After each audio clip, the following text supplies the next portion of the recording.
Hello, hello.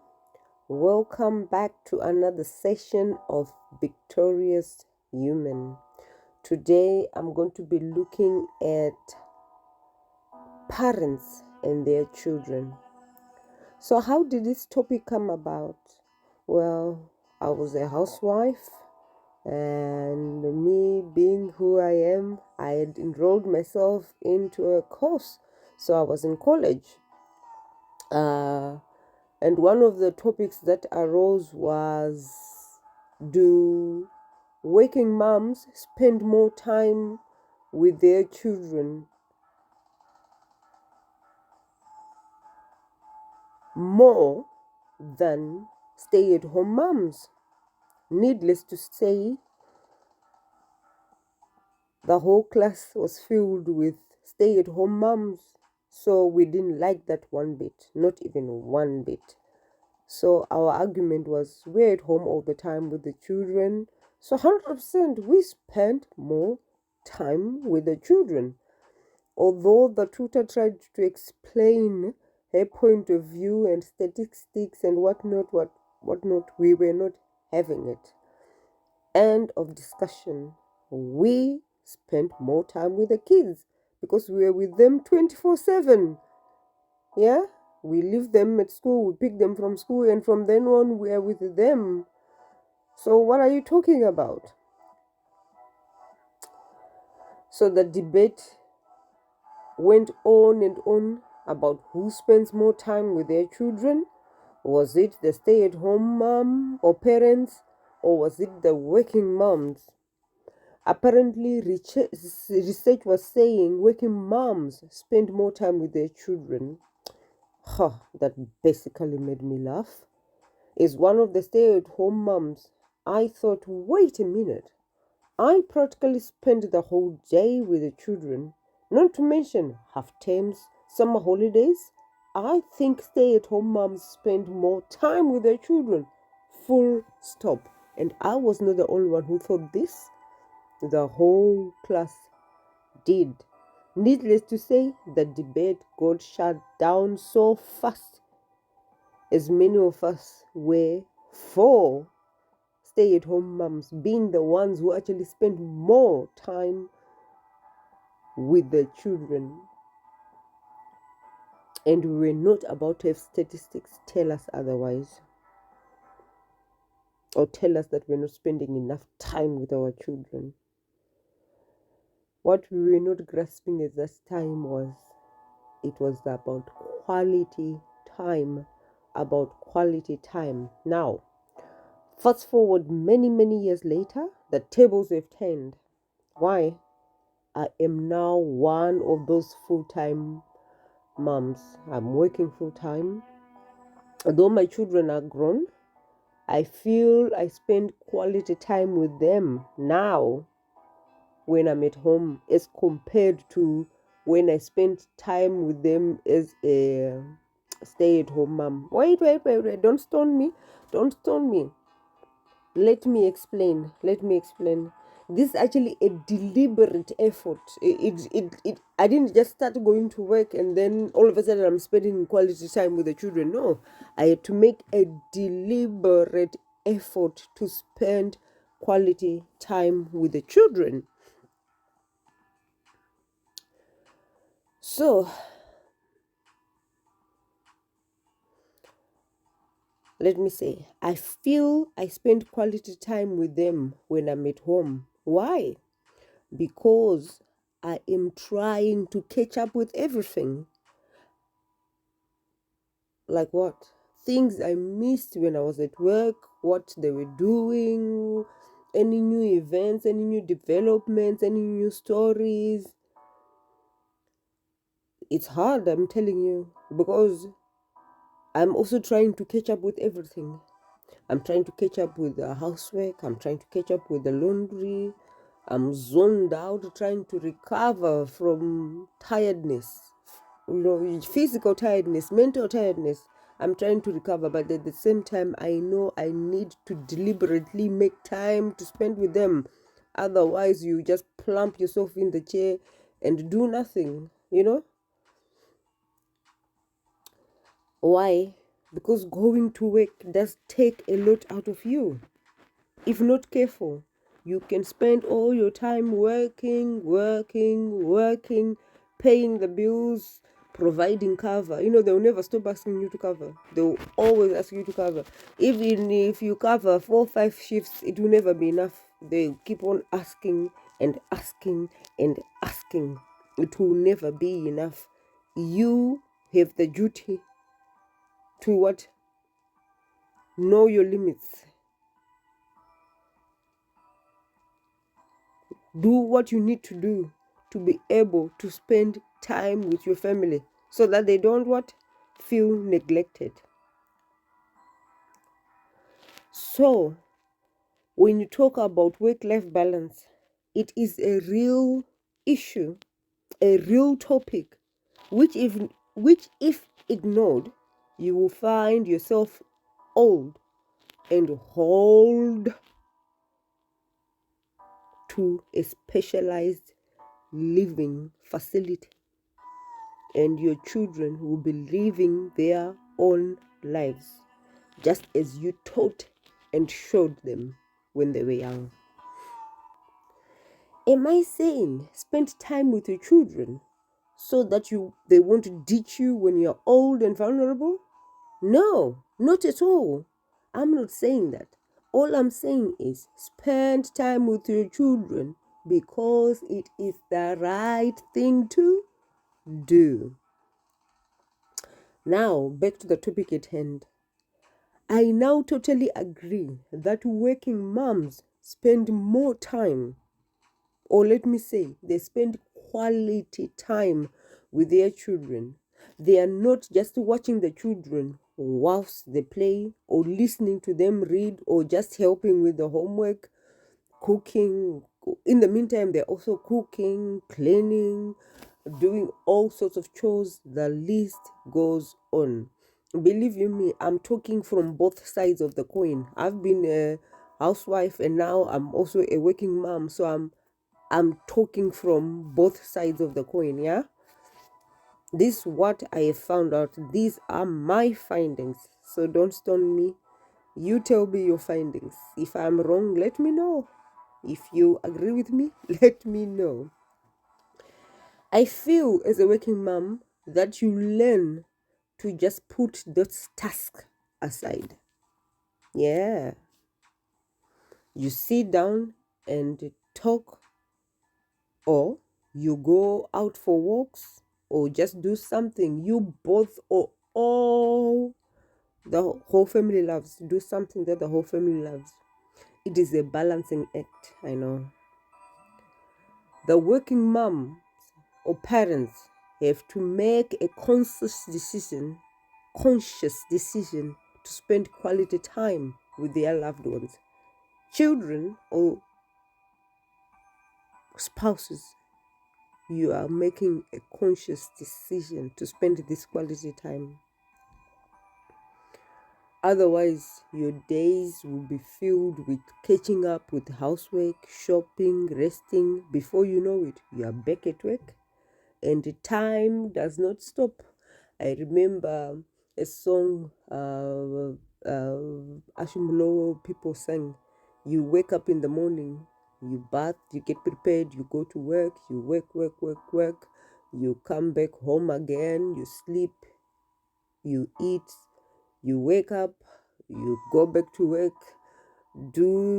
that's your normal pattern. 7 days a week, all you're doing is eating, sleeping, going to work, bathing, eating, sleeping, going to work, bathing, eating, sleeping, going to work, and the cycle never ends. That becomes your life. You have a choice to put that to a stop. You have a choice. You have a choice. You decide. You have to make a conscious decision. It is possible. It is possible. Difficult, but it is possible. Okay. And like I was saying, You'll be catching up with the housework, shopping, resting, and before you know it, you are back to work. And guess what? Time doesn't stop or wait for you, it keeps moving forward. And one day you wake up, the children are all grown, the nest is empty. What do you do then? You kick it up a notch. What do I mean? You work, work, work, work. Why? Because you have nothing else to do.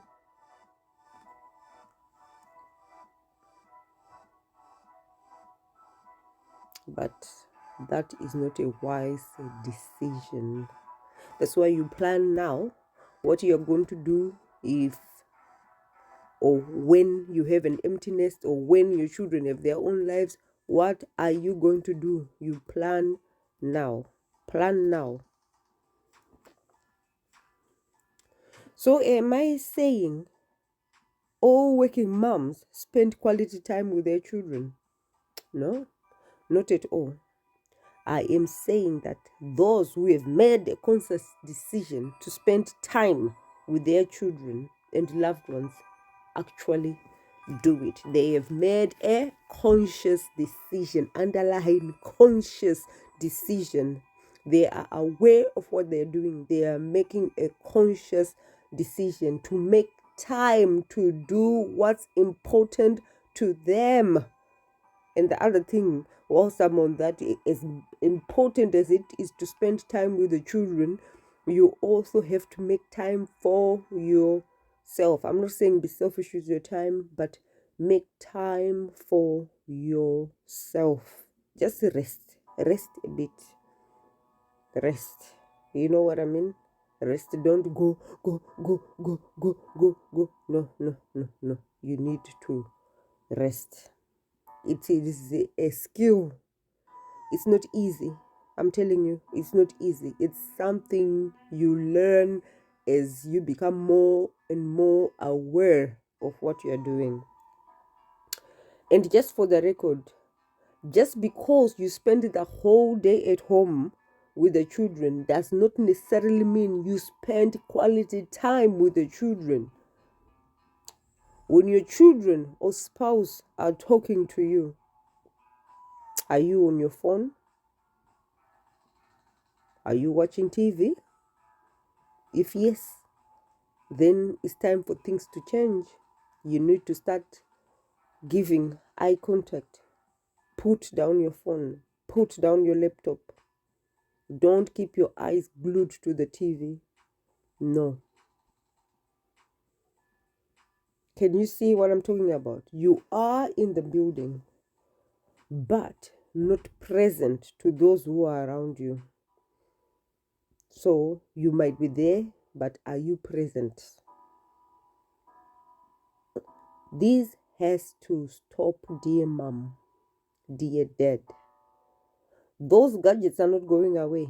That TV program will re-air in this modern generation of rewind, fast forward, record, and this and that. You can never say you missed something. You can never. They always replay it.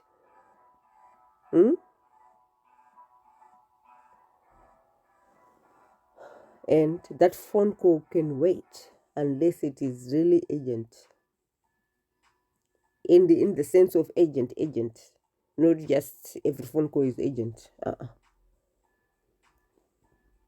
What am I getting at? Well, all I am saying is whether you work full time or you're a stay-at-home mom or parent, make each contact with your child or loved one count. I'm saying parent, why? Because there are some dads who are stay-at-home dads and the mom actually goes to work. That's the parent I'm talking about. Yeah? Make each contact with your child count. Make lasting memories. Watch their TV shows. You might not want to watch them, but watch it. That's how you get to know more and more about them. Watching what they also like, Yeah. Listen to their music. It might not be your cup of tea, but listen to it. You're getting to know them.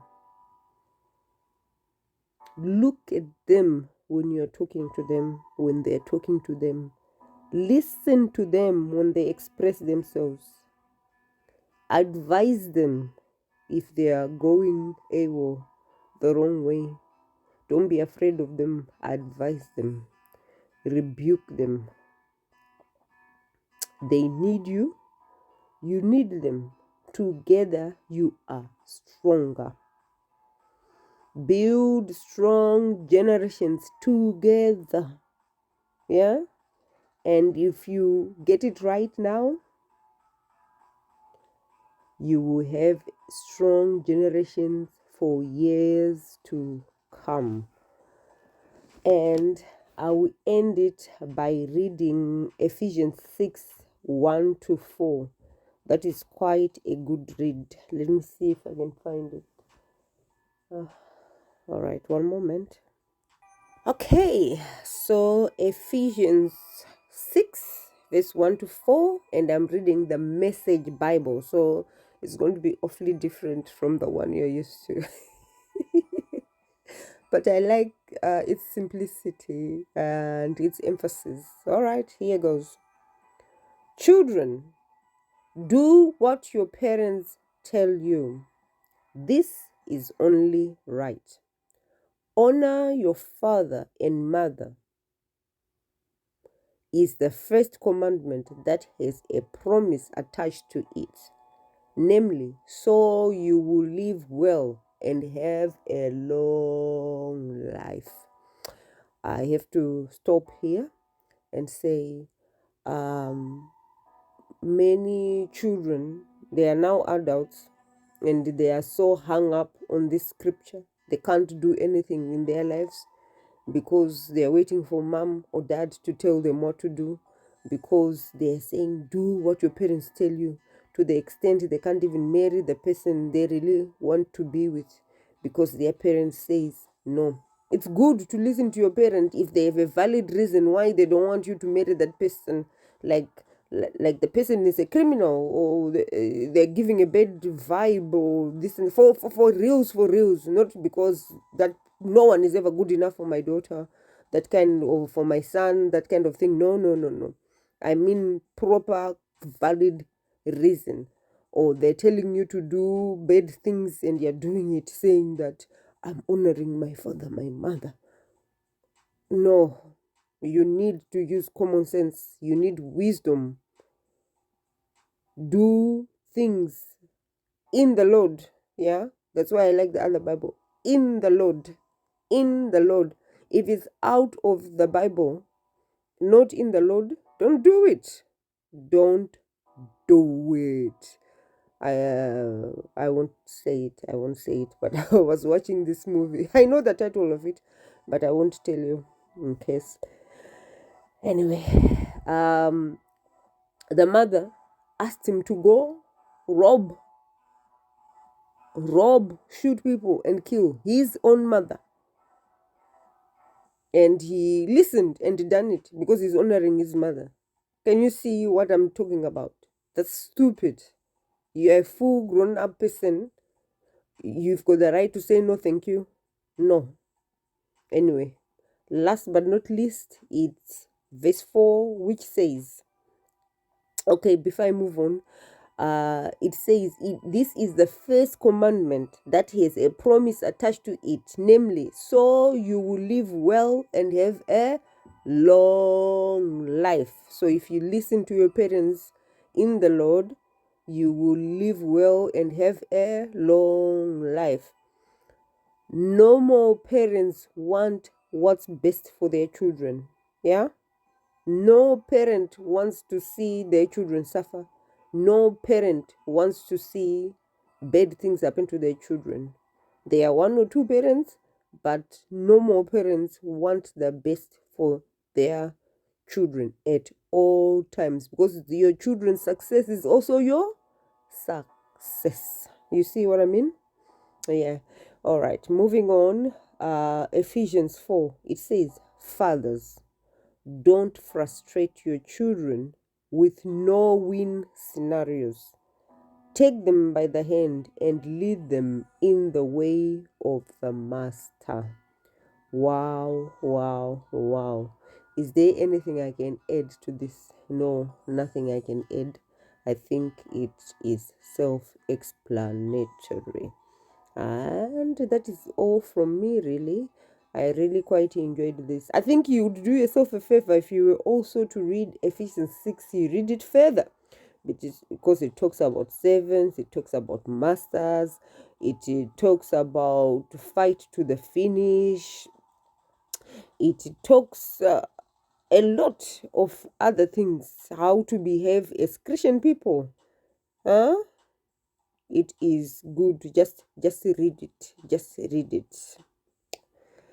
Anyway, let me end. I was only reading 1, 2, 4.